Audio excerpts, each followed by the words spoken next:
السلام علیکم۔ آج میں آپ کو ایک ایسی ہومیوپیتھی دوا کے بارے میں بتانے جا رہا ہوں جو شوگر کے مریضوں کے لیے بہت ہی مفید ہے۔ جی ہاں، اس دوا کا نام ہے ایسڈفاس۔ یہ دوا کیسے کام کرتی ہے، کب دینی چاہیے اور کس طاقت میں دینی چاہیے۔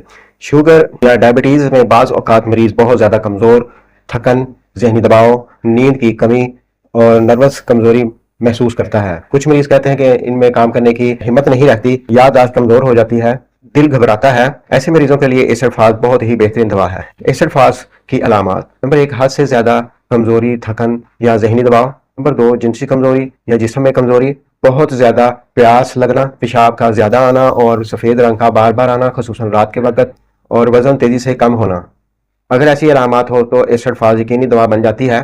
یہ دوا جسم کے نروس سسٹم کو مضبوط کرتی ہے اور انرجی بحال کرتی ہے۔ 6x یا 30 پوٹنسی میں آپ نے دن میں 3 بار اس کے 7 قطرے اور 4 گولیاں استعمال کرنی ہے۔ اپنا بہت زیادہ خیال رکھیے گا۔ اللہ حافظ۔